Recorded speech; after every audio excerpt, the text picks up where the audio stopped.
mengapa penyerapan tenaga kerja di Jawa Timur masih stagnan ya. Yang pertama adalah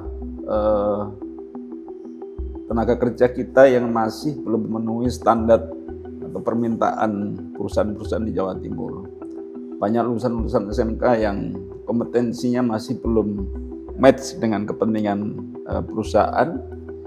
Harus diakui bahwa daya beli masyarakat hari ini masih belum meningkat. Orang juga masih wait and see, masih menunggu situasi normal dan lebih ambil keputusan shift dulu ya.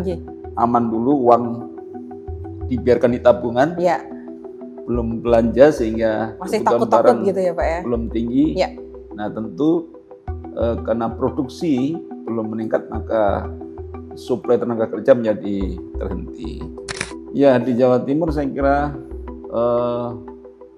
jangka pendek ini ya, dan sudah kita rasakan bersama-sama. Hari ini sudah berdiri SPPG hampir 1.300 SPPG di Jawa Timur ya. Setiap SPPG bisa menerima hampir 50 pekerja.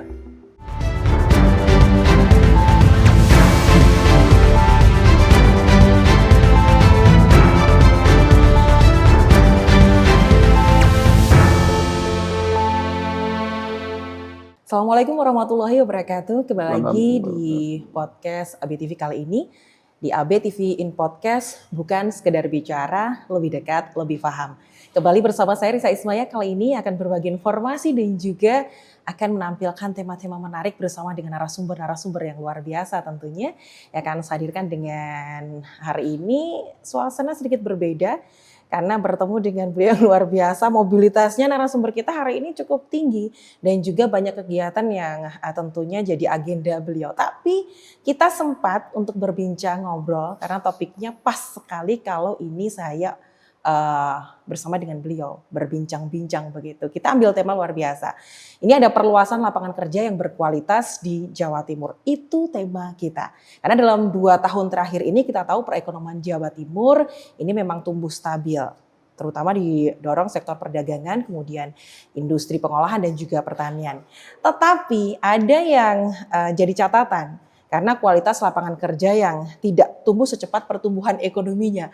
Kita akan tanya-tanya ke beliau fenomena yang penting, yang relevan untuk dibahas dengan pimpinan DPRD nanti apa saja yang bisa kita tanyakan ke beliau. Kemudian apakah faktor utama sehingga membuat penyerapan tenaga kerja ini belum optimal dan juga kurang stabil meskipun ternyata perekonomian kita stabil.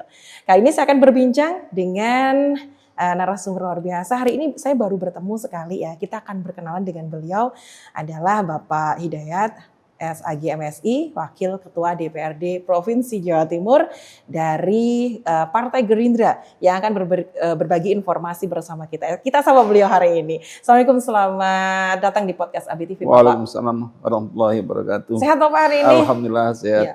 Saya sudah sama teman-teman gitu ya, kapan kita bertemu dengan Pak Hidayat ya, kita akan ngobrol lagi begitu. Karena beberapa waktu yang lalu juga kita sudah sering bahas tema-tema yang menarik. Kali ini Pak kita ambil tema ini karena memang realitanya ternyata perekonomian yang sudah tumbuh begitu stabil tapi juga tidak serta-merta membuat yang namanya tenaga kerja dapat terserap dengan baik. Banyaknya lulusan sekarang itu yang ternyata masih menganggur Bapak. Nah, itu akhirnya jadi banyak pertanyaan, loh kenapa perekonomian kita membaik tapi banyak juga yang masih menganggur begitu. Itu yang banyak sekali ditanyakan. Akhirnya timbul satu pertanyaan seperti ini. Apakah faktor utama yang membuat penyerapan tenaga kerja itu belum optimal meskipun ternyata perekonomian kita sudah tumbuh stabil? Nanti saya akan dijawab Pak, tapi saya mau kenal dulu hari ini. Mungkin selain sebagai wakil rakyat, sebagai wakil ketua DPR di Provinsi Jawa Timur, kesehariannya ini dari pagi sampai menjelang berangkat ke kantor atau beraktivitas itu apa Pak? Biasanya pagi jogging atau apa Pak untuk olahraga fisik? Pagi setelah sholat subuh,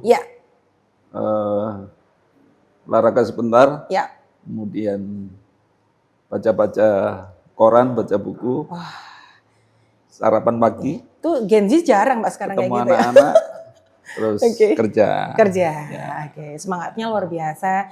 Mungkin dengan mobilitas atau kegiatan yang tinggi, sedikit olahraga itu bisa menyegarkan pikiran ya Pak ya.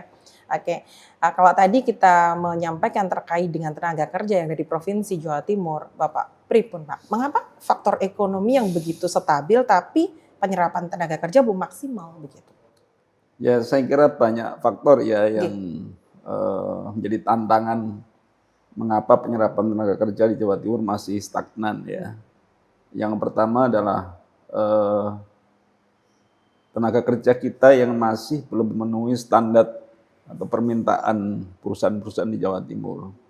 Banyak lulusan-lulusan SMK yang kompetensinya masih belum match dengan kepentingan perusahaan, sehingga mereka tidak diterima, dan tentu ya PR-nya harus meningkatkan kompetensinya. Ya. Yang kedua saya kira terkait dengan persoalan kondisi ekonomi global ya. Memang kondisi ekonomi stabil, tapi barangkali permintaan barang dari luar negeri juga masih jadi problem karena ada persoalan ekonomi global yang dimotori oleh Amerika dan China ya, di mana ekspor hari ini juga masih wait and see ya, karena ada perang dagang yang luar biasa, sehingga produksi di dalam negeri juga berkurang, di Jawa Timur juga berkurang, akhirnya program tenaga kerja juga menjadi terhambat. Ya. Sisi lain harus diakui bahwa daya beli masyarakat hari ini masih belum meningkat, orang juga masih wait and see, masih menunggu situasi normal dan lebih ambil keputusan shift dulu ya, aman dulu, uang dibiarkan di tabungan, belum belanja sehingga masih kebutuhan barang gitu ya Pak ya? belum tinggi. Nah tentu karena produksi belum meningkat maka suplai tenaga kerja menjadi terhenti. Ya. Padahal kalau kita melihat untuk sekarang ini betul-betul dengan punya lulusan yang pendidikannya cukup tinggi, tapi untuk lapangan pekerjaan memang belum mencukupi atau tersedia untuk mereka-mereka. Ya. Apakah itu juga karena sekarang ini kita tahu pekerja informal di Jawa Timur itu kan sangat dominan begitu ya Pak ya. Yang kita takutkan itu kan nanti dampaknya Pak. Kalau menurut Bapak sendiri mengapa pekerja informal di Jawa Timur ini cukup besar dan dominan, dan kemudian nanti bisa berdampak apa Pak untuk kita? Jadi angka tenaga kerja di Jawa Timur hampir 24 juta lebih ya. 63%-nya adalah tenaga kerja informal. Betul. Di sektor pertanian, perkebunan, nelayan, UMKM dan lain sebagainya. Ini yang tentu menjadi perhatian kita semua, bagaimana pekerja informal ini menjadi kuat, punya daya tahan yang kokoh di saat ada terjangan krisis yang menerpa kita. Nah, tentu pilihan-pilihan ini diambil oleh masyarakat karena terbatasnya lapangan kerja formal, yang tadi yang disampaikan bahwa rekrutmen tenaga kerja di lembaga formal masih belum meningkat, belum maksimal, sehingga orang memilih bekerja di sektor informal. Tetapi di sektor informal ini, saya sampaikan di forum ini, ya cukup menjanjikan. UMKM bekerja cukup luar biasa. Kelihatannya sudah luar biasa sekarang. Betul. Kemudian pendapatan juga meningkat, antusias masyarakat memproduksi barang kemudian memasarkan dengan digital juga luar biasa. Digital marketingnya sehingga orang hari ini memilih sektor informal daripada formal. Lebih baik menentukan gaji sendiri daripada gajinya ditentukan oleh orang lain. Jadi juragan sendiri. Jadi mau libur sewaktu-waktu enak gitu. Sorry itu. Saya juga pengennya gitu Pak. Cuman ternyata belum bisa mencontoh teman-teman UKM yang seorang survivor gitu Pak ya. Karena teman-teman UMKM itu perjuangannya juga cukup berat gitu ya. mulai dari awal memulai untuk permodalan dan lain sebagainya, walaupun Ya. dapat bantuan juga Ya. dari pemerintah bagaimana nantinya. Tapi untuk bersaing kan semakin banyak nih Pak yang punya Ya. produk sama, kemudian nanti pemasarannya juga Makanya sama. UMKM ini nanti Iya. kita dampingi, ada banyak program pemerintah yang menyasar Oh, UMKM, betul, betul. ada pelatihan digital marketing, Betul. ya, ada pelatihan fundraising, ya, pengelolaan uang, ada pelatihan produksi barang, pengemasan, Packaging itu Pak ya. packaging, Ya. kemudian lain-lain yang saya kira itu akan makin memompa pelaku UMKM untuk terus meningkatkan kapasitasnya. Ya. Saya kira dengan cara itu akan bisa bersaing dan bahkan ada banyak UMKM yang sudah ekspor, ya, mengirim barang ke luar negeri karena kualitas barangnya sudah luar biasa. Ya, bisa disejajarkan dengan barang-barang lain yang memang sudah terkenal sebelumnya, begitu Pak. Itu teman-teman UMKM itu sekarang memang tidak hanya berjuang mencoba sendiri, tapi mereka bersinergi berkelompok begitu, membentuk satu perkumpulan yang akhirnya kalau misalkan ada digital marketing begitu bisa belajar bersama-sama begitu Pak. Itu kalau mungkin bisa boleh saya tanyakan untuk sektor yang paling potensial yang dalam waktu dekat ini Pak, yang bisa menciptakan lapangan pekerjaan berkualitas dalam waktu dekat, itu kira-kira apa Pak? Ya, di Jawa Timur saya kira jangka pendek ini ya, dan sudah kita rasakan bersama-sama. Hari ini sudah berdiri SPPG hampir 1.300 SPPG di Jawa Timur, ya. Setiap SPPG bisa menerima hampir 50 pekerja. Ya, tentu ini informal ya. Kemudian saya tahu gaji juga standar.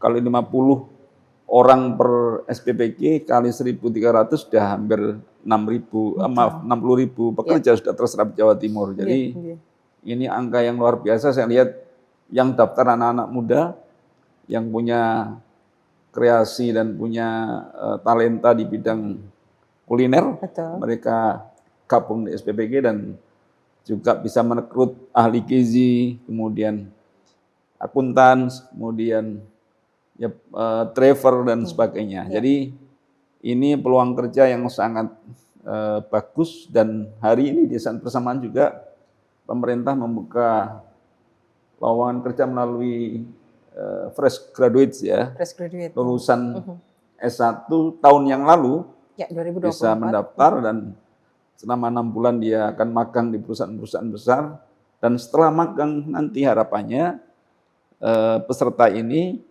tidak dilepas tapi direkrut sebagai tenaga tetap di perusahaan itu. Ini juga antusiasnya juga luar biasa. Anak-anak kita yang masuk kategori pengangguran terbuka, ya, bisa ikut fresh graduate sebagai awal dia melatih diri bekerja di perusahaan-perusahaan besar di Jawa Timur. Ya, untuk penyediaan lapangan pekerjaan yang sebegitu luar biasa, saya jadi teringat Pak, waktu dulu-dulu kan kita kenal ada BLK ya Pak ya, dulu untuk mempersiapkan pekerja biar nanti siap direkrut dan lain sebagainya. Nah, kalau misalkan boleh saya tanya Pak, untuk sekarang ini apa sih Pak sebenarnya kendala besar BLK itu sendiri sehingga belum mampu mencetak tenaga kerja kompeten gitu Pak? Kalau dulu kan yang diharapkan satu-satunya seperti itu dari BLK.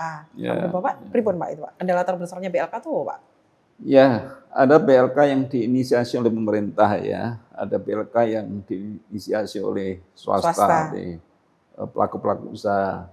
Saya kira yang diinisiasi oleh pemerintah perlu banyak pembenahan.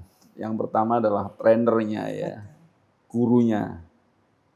Saya kira perlu pendataran ulang ya untuk meningkatkan kompetensinya. Mengupgrade ilmu. Ya, mengupgrade trainernya. Di saat sekarang ada perubahan-perubahan sistem di perusahaan dengan era digital seperti ini atau AI seperti ini, tentu BLK harus beradaptasi. Salah satunya adalah trainernya juga harus juga beradaptasi. Jangan kalah sama ChatGPT gitu ya. Sekarang trainernya saingannya bukan sama-sama orang saja Pak, sekarang ChatGPT juga jadi saingan gitu Pak untuk jadi trainer. Infrastruktur sarana prasarana saya kira juga masih terbatas ya. Betul. Kita lihat beberapa PLK yang dimiliki oleh pemerintah juga masih kelihatan tidak ada inovasi-inovasi, tidak ada alat-alat yang modern, sehingga ya perlu ini support anggaran, support kebijakan, sehingga PLK ini menjadi media peningkatan kompetensi calon tenaga kerja yang bisa beradaptasi dengan perubahan-perubahan Kalau sekarang. terkait dengan kalau di BLK itu kalau kurikulumnya Pak gimana? Kan itu juga penting Pak. Kurikulumnya harus disesuaikan dengan kebutuhan dari industri yang sekarang. Kalau menurut penjaringan kurikulum pripun? Apakah harus ditentukan bersama industri biar seiring sejalan atau bagaimana? Iya, saya kira harus beradaptasi terus-menerus ya, terutama menurut saya kurikulum harus dibuat bersama-sama dengan pelaku usaha. Jadi ada input dari pelaku usaha sehingga match antara output BLK dengan kebutuhan lapangan kerja. Jangan sampai kurikulum di BLK diciptakan sendiri tapi ada kesenjangan dengan kebutuhan di pelaku usaha. Ini perlu ketemu, perlu kolaborasi, perlu buat kurikulum yang dibuat bersama-sama agar outputnya bisa memenuhi kebutuhan pelaku usaha. Sekarang ini kalau kita lihat sebenarnya teman-teman muda itu cukup punya potensi untuk mendapatkan pekerjaan yang layak begitu ya Pak ya. Cuman ada kemarin beberapa informasi yang saya terima, begitu kemudian jadilah pertanyaan di saya Pak. Nah, kalau kita tahu gerbang Kertosusila Pak ya. Itu mengapa investor itu lebih memilih ke sana Pak ketimbang yang ada di Tapal-Kuda, kemudian yang ada di Madura atau di Jawa Timur bagian selatan. Ini kalau menurut Bapak gimana? Ya, saya kira investor ketika dia berinvestasi di satu daerah mesti mempertimbangkan banyak hal ya. Survei gitu. Satu, infrastrukturnya. Kedua, kebutuhan listrik dan airnya. Ketiga, kebutuhan tenaga kerja. Kemudian keempat, aksesnya dan lain sebagainya. Nah, hari ini memang gerbang Kertosusila menjadi area yang menarik bagi investor dan hampir 75% tenaga kerja kita berputar di situ. Kita lihat aja aksesnya ya, infrastruktur jalanannya. Saya kira hari ini di Gresik, Jakarta, Sidoarjo, Surabaya sudah selesai ya. Tapi kalau kita bandingkan dengan wilayah-wilayah di Tapal-Kuda atau di Mataraman, jauh sekali. Ya, jadi ketika infrastruktur jalan masih belum terpenuhi maka akan menyebabkan high cost dan ini tidak disukai oleh investor. Jadi untuk masyarakat Jawa Timur bagian selatan, saya juga termasuk itu Pak. Kadang-kadang ngiri, kenapa sih di sana itu kecenderungan untuk lapangan pekerjaan itu lebar begitu ya. Padahal untuk segi kualitas pendidikan kita mendapatkan yang sama, hasilnya juga untuk praktek dan kemudian bercampur ketika bertemu dalam masyarakat itu kemampuannya sama begitu Pak. Kalau misalkan turun ada reses gitu Pak, itu ada nggak Pak yang menyampaikan Pak ini di bagian wilayah selatan atau di Tapal-Kuda bisakah diberi untuk lapangan pekerjaan sama Pak kayak di Gresik, Sidoarjo dan lain-lain. Ada nggak Pak yang protes seperti itu dari masyarakat? Ada, dan memang data menunjukkan memang kesenjangan wilayah utara selatan masih cukup menganga ya. Jadi terutama di soal infrastruktur sehingga saya terutama sebagai wakil rakyat di Jawa Timur sudah hampir 6 tahun ini mendorong JLS supaya selesai, supaya tuntas ya. Jalur lintas selatan karena ini bagian dari untuk menggerakkan ekonomi di lintas selatan. Ya, tadi di Blitar, Tulungagung, kemudian Trenggalek dan sebagainya. Dan tentu ini karena membutuhkan dana besar, kita butuh turun tangannya pemerintah pusat dan ada dana luar negeri yang dulu juga ikut partisipasi, tapi hari ini kita masih melihat belum ada progres yang bagus. Karena kan ada pembagian tugas ya. Kota Kabupaten pembebasan lahan, Jawa Timur bertugas untuk meratakan lahan agar menjadi jalan yang siap dibangun. Nah, pusat dengan pihak luar negeri membangun infrastrukturnya. Nah, ini butuh di-setel kompak sehingga bisa selesai dengan cepat. Harus sinergi gitu ya Pak? Kalau itu selesai saya kira menjadi stimulan yang luar biasa dan kemudian nanti kita dukung dengan terutama hari ini yang masih jadi perbincangan adalah soal perizinan investasi yang masih betul. panjang dan Ya. belum sama antar kota kabupaten.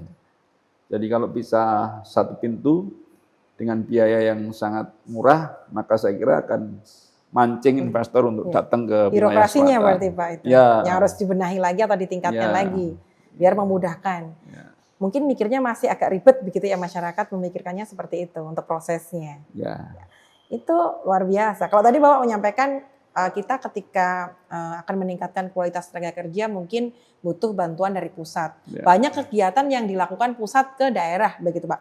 Tetapi apa sih Pak peran DPRD di Provinsi Jawa Timur sendiri untuk meningkatkan kualitas tenaga kerja ini tanpa menunggu program dari pusat Pak? Kalau kita harus semuanya menunggu dari pusat, bahkan dengan situasi yang sekarang ini kurang menguntungkan kalau kita bilang begitu ya Pak, karena di beberapa sektor ada istilahnya pengurangan anggaran seperti itu. Pripun Pak DPRD menyikapi itu di Provinsi Jawa Timur? Ya kalau soal kualitas tenaga kerja ya, Nggih. yang pertama saya kira soal peningkatan kompetensi tadi itu ya. Jadi PLK harus kita buat merata di seluruh Jawa Timur. Ya, tidak hanya berkutat di gerbang Kertosusilo, tapi di seluruh Jawa Timur dengan memperhatikan potensi lokal. Ya, kalau misalnya di Blitar, di sektor nelayan dan wisata misalnya, maka PLK-nya nanti arahnya ke sana. Ya. Sesuai dengan kurikulumnya disesuaikan dengan permintaan pasar. Misalnya di daerah Madura misalnya, di sana banyak usaha pertanian, misalnya garam atau migas misalnya, maka di sana disiapkan PLK yang arahnya memenuhi kebutuhan pasar di produksi garam. Jadi sebarangnya harus merata, kemudian tenaga trainernya harus memiliki kompetensi yang berbeda-beda sesuai dengan kebutuhan lokal. Kemudian infrastruktur kita bangun juga merata. Hari ini kan ada kesenjangan antara infrastruktur jalan yang dibangun oleh provinsi dan kota kabupaten. Betul. Kalau jalan di kewenangan provinsi hari ini sudah hampir 95% sudah mantap ya. Merata di berbagai wilayah di Jawa Timur. Tapi jalan kota kabupaten, bagian dari akses menuju jalan provinsi ini yang masih banyak kendala ya, sehingga sekali lagi kalau ada investasi di satu wilayah tertentu mesti yang dilihat adalah apakah jalan baik jalan pusat, provinsi maupun kabupaten yang menghubungkan dengan titik perusahaan itu nyambung apa tidak. Tadi kalau terkait dengan infrastruktur saya setuju dengan Bapak ya. Mungkin dari provinsi sudah maksimal, tinggal nanti bagaimana kabupaten kota untuk menyesuaikan dengan apa yang sudah dilakukan provinsi. Kita kembali ke BLK tadi. Bapak menyampaikan kalau BLK itu direvitalisasi lah Pak istilahnya. Kemudian disesuaikan dengan kearifan lokal. Kalau tadi di Madura misalkan ada petani garam dan lain-lain. Kemudian yang jadi pertanyaan begini Pak. Bagaimana cara memastikan nantinya tenaga kerja lokal itu menjadi prioritas dalam investasi baru? Kadang-kadang itu masih banyak yang mikir, bahasa Jawanya gini Pak, kadang aku belajar benar-benar di BLK sesuai dengan kompetensi, sesuai dengan kearifan lokal, ternyata yang dipakai tetap saja bukan tenaga lokal. Kalau terjadi seperti itu, pripun Pak? Saya kira harus ada intervensi pemerintah ya, ada tekanan-tekanan dan komitmen bersama. Jadi misalnya kalau ada investor masuk di Mojokerto ya, maka komitmen awalnya adalah berapa persen tenaga lokalnya dari Mojokerto. Kalau itu bisa dipenuhi dengan persentase sesuai dengan permintaan pemerintah kabupaten, maka welcome kita. Tetapi syaratnya memang tenaga kerjanya harus sesuai dengan kebutuhan perusahaan. Kualifikasinya harus sesuai. Tidak sekedar kuantitas kita penuhi, tapi kualitasnya juga terpenuhi. Jadi harus ada intervensi, dan saya kira sekali kalau kualitas tenaga kerjanya sama, saya kira perusahaan akan membuka diri. Itu peran DPRD provinsi berarti sebagai pengawas itu Pak? Ketika terjadi, soalnya sepertinya ketika sebagai tenaga lokal ada yang protes seperti itu. Katanya itu investasi hadir untuk kita karena ada kearifan lokal, tapi ternyata kita nggak kepake gitu Pak. Bahkan nanti benar-benar akan dilakukan di tahun-tahun berikutnya untuk pengawasan lebih ketat, biar tenaga lokal ini bisa juga merasakan kenyamanan di tempat mereka sendiri untuk mendapatkan pekerjaan begitu Pak. Ya kita lihat ya di beberapa daerah dan di beberapa perusahaan Nggih. ada tekanan-tekanan bahkan demo ya, Betul, demo. karena tidak mau menyerap tenaga kerja lokal. Nah, tentu ketika kami dapat informasi seperti itu, kita akan turun, kita akan koordinasikan, kita akan cari solusi dan kita akan turun ke bawah. Ingin tahu sebetulnya mengapa kebijakan perusahaan tidak mengakomodasi tenaga lokal. Kalau persoalannya adalah soal kualifikasi, maka kita bisa pahami. Ya. Misalnya butuh tenaga insinyur mesin misalnya ya. Kalau enggak ada, tidak bisa Ya, memang, dipaksakan betul, ya, betul. harus Sesuai dengan didatangkan dari kualifikasi. luar. Tapi Ya. kalau sepanjang masih ada ya tentu harus rekrutmen tenaga lokal. Seperti tadi yang saya katakan MBG ya, Ya. makan bergizi gratis itu berdiri di satu kampung, di satu desa, maka serapan tenaga kerjanya harus dari sekitar Betul. MBG itu. Mulai dari ahli gizi, Ya. chefnya, kemudian yang lain-lain gitu Pak ya. Ya, Itu harus sisi dari lain sana. juga support bahan bakunya Mhm. juga dari UMKM di sekitar situ, Oke. para petani, peternak. Kearifan lokal lah Ya, yang ada di jadi sana gitu, nggih. MBG ini bisa mendongkrak Perekonomian masyarakat perekonomian sekitar. di sekitar situ. Iya, Jadi iya. contoh nyata bahwa kalau mengutamakan tenaga kerja lokal dan itu memenuhi kualifikasi, saya kira bisa Luar biasa, dilakukan. betul, betul. Ya. Itu padahal untuk sekarang ini SPPG itu belum semuanya Pak ya. Ya. Nanti kalau sudah full 100% SPPG di Jawa Timur ada, itu lapangan pekerjaan juga tersedia banyak gitu Pak ya. Ya, cukup luar biasa. Oke, ya, ya kita tunggu nanti seperti apa ke depannya ya Pak ya. Ya. Oke, kemudian ini Pak, untuk strategi jangka pendek untuk memperluas pekerjaan berkualitas tanpa kita menunggu investasi yang besar, pripun? Ya, saya kira tadi kembali lagi bahwa sektor informal cukup Menjanjikan? menjanjikan ya. Iya.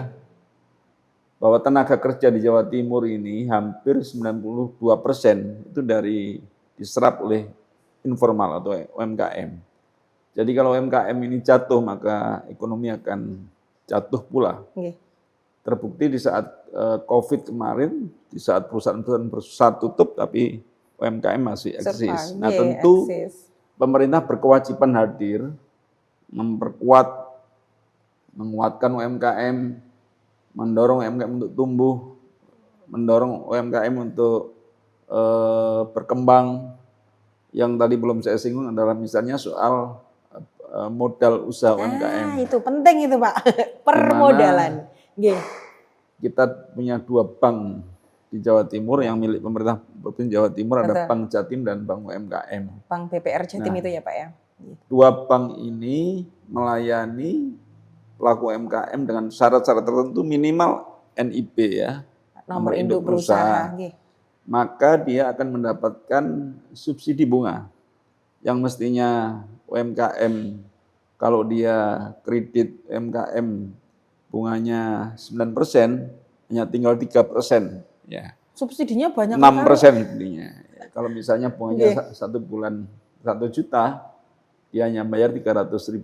Ya, Itu khusus 350 untuk UMKM yang sudah ber-NIB. Ya, yang sudah Oke. jalan, yang sudah punya NIB, terdaftar, dia punya hak untuk pinjam modal untuk penguatan UMKM-nya. Melalui 2 bank punya Provinsi Jawa Timur. Ya. Bank Jatim dan Bank BPR Jatim atau Bank UMKM Jawa Ya, Timur. 2 bank Oke. ini karena anggarannya dari Pemerintah provinsi, yang betul. kita Nggih. support, saya kira ini haknya UMKM untuk bisa manfaatkan peluang ini untuk Ya. pinjam. Jangan sampai akses ke judol, Oke. akses ke bank detail, Oke. bank apa namanya Oke, ini, oke. Yang bank toyib, Bank Toyib, yang keliling gitu Pak ya. yang keuntungannya Ya. malah bisa Menjerat mereka menjerat. dengan Iya. hutang yang lebih banyak Iya. gitu. Kalau kita membicarakan UMKM, sebenarnya kita patut berbangga UMKM di Jawa Timur ini banyak sekali yang sudah bahkan menyerap tenaga kerja lebih banyak daripada sektor Ya. formal gitu Ya, ya Pak ya. Mulai dari Jawa Timur bagian selatan sampai bagian utara Ya. dengan ciri khasnya masing-masing Bapak. Kalau Ya. di Mojokerto itu UMKM sekarang apa tuh Pak yang lagi hype? Sepatu ya, Sepatu saya ya kira Pak, sepatu sepatu. di Mojokerto sudah ekspor. Memang problemnya bersaing dengan produk-produk China ya, yang Betul. harganya jauh lebih murah karena mereka punya mesin yang modern. Tenaga kerjanya Di juga di sana Mojokerto banyak. masih standar ya, sehingga harganya bersaing.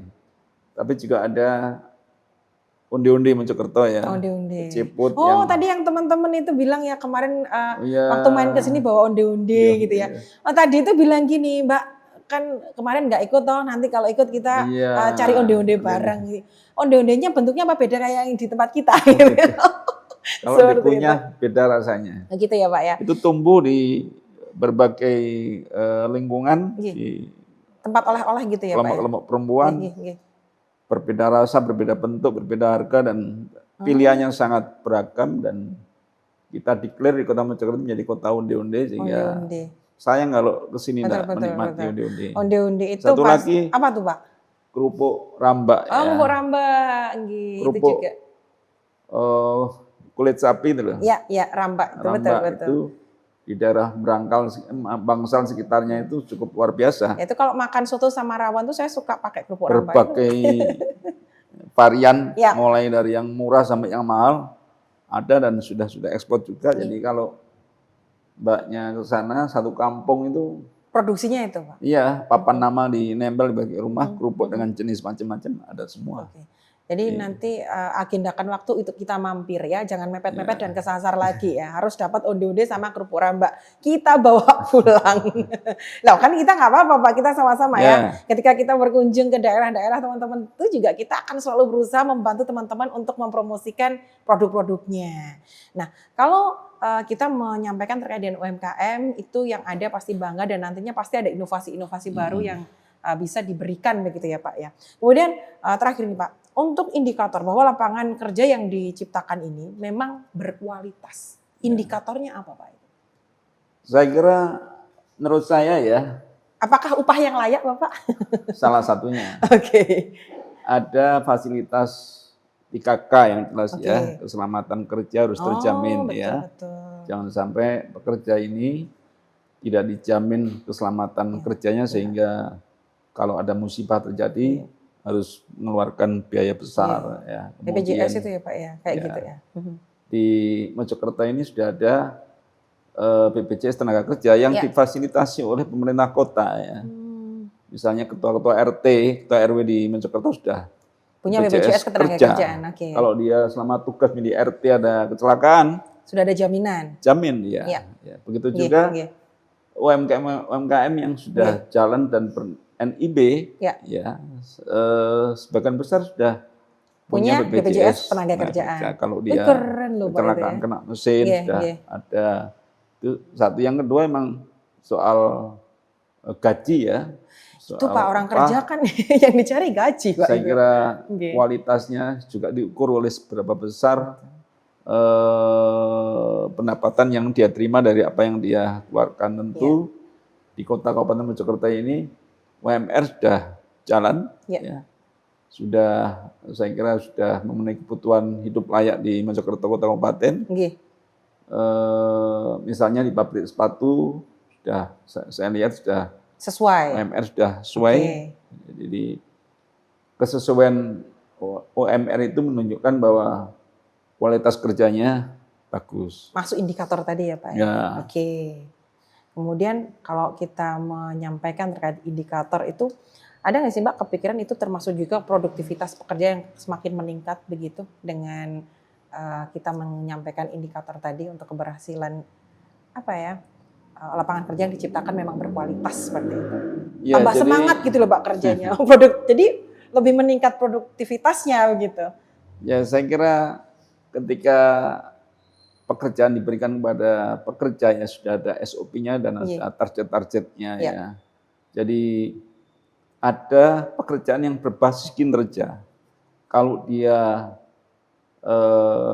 bisa menghasilkan, misalnya kalau kita angkakan ya, kalau normal dia bisa sampai angka 10, tapi kalau dia kinerjanya bagus bisa 20, maka dengan produksi yang tinggi ini maka ada kompensasi dari kinerja yang dia lakukan. Jadi dia dibayar sesuai dengan kinerjanya. Jadi semakin produktif maka semakin besar hasil yang dia capai. Untuk harapan ke depan kira-kira seperti apa Pak untuk kualitas pekerja kita di Jawa Timur? Entah itu sektor formal atau informal yang mungkin Bapak bisa sampaikan.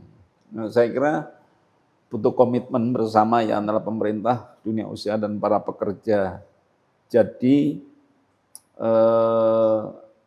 pengusaha tanpa pekerja tidak akan jalan produksinya. Setuju, saya setuju Bapak. Pekerja tidak ada, pengusaha juga tidak akan bisa bekerja ya, apa-apa. betul, Oleh karena itu kesetaraannya harus dibangun ya dengan baik, jangan sampai ada face to face antara pekerja dan pengusaha.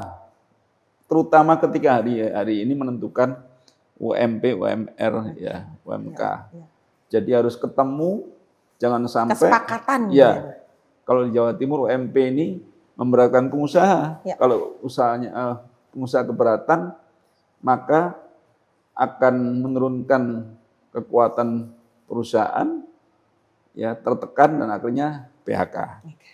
Isi lain, kalau upah pekerja ini rendah, maka produktivitasnya akan turun, kinerjanya akan rendah, kualitas hidupnya akan tidak bagus, dan ini tentu tidak baik untuk kepentingan peningkatan kesejahteraan masyarakat. Oleh karena itu ya kolaborasi antara pemerintah, dunia usaha sama pekerja harus klop sehingga dapat kualitas bersinergi kerja gitu ya. akan makin lebih bagus. Luar biasa Bapak itu tadi. Boleh saya simpulkan tadi yang kita sampaikan berarti untuk penciptaan lapangan kerja berkualitas di Jawa Timur itu tidak bisa sekadar hanya mengharapkan investasi yang besar gitu ya Pak. Mungkin ada penyelarasan pendidikan tadi yang Panjenengan sampaikan, pemerataan wilayah industri juga, kemudian transformasi pekerja formal pekerja informal menjadi pekerja formal, kemudian juga banyak dengan adanya potensi daerah yang sangat luar biasa juga. Tadi Bapak menyampaikan ada sinergi antara pemberi kerja dan yang menjadi pekerja, harus klop dalam hal gaji atau upah tadi, begitu ya Pak ya. Itu penting sekali untuk jadi acuan agar tidak terjadi gesekan antar pekerja dan juga pemberi kerja, begitu ya Pak ya. Dan ini tugasnya dari DPRD juga di Provinsi Jawa Timur, bagaimana menjadi penengah antara pemberi kerja dan juga pekerjanya, begitu ya Pak ya, ketika mungkin nanti ada konflik dan lain sebagainya. Itu tadi perbincangan kita dengan beliau Bapak Hidayat SAG MSI, Wakil Ketua DPRD Provinsi Jawa Timur yang berasal dari Partai Gerindra. Pak, ngobrolnya seru, mungkin nanti kita bisa bertemu lagi dengan tema atau topik yang lebih menarik. Kita akan mencoba untuk banyak bertanya dengan Panjenengan dan juga menerima masukan dari teman-teman untuk nanti bisa ditanyakan ke Panjenengan. Ini kalau ketemu dengan Bapak harusnya saya pengennya agak lama gitu, tapi ya karena keterbatasan juga hari ini. Tapi tadi yang disampaikan sudah mewakili apa yang pengen diketahui oleh teman-teman semuanya. Khususnya sekarang ini lagi sibuk cari pekerjaan. Tadi Bapak menyampaikan tingkatkan kualitas diri terlebih dahulu, begitu Pak. Tidak hanya menggantungkan juga pada sektor formal, tapi informal sekarang juga menjanjikan. Itu nggak Pak? Terima kasih untuk hari ini dan juga sekaligus podcast ABTV kali ini saya tutup. Anda bisa menyimak update podcast lainnya bersama kami tentunya. Terima kasih untuk podcast kali ini saya tutup. Assalamualaikum warahmatullahi wabarakatuh. Waalaikumsalam warahmatullahi wabarakatuh.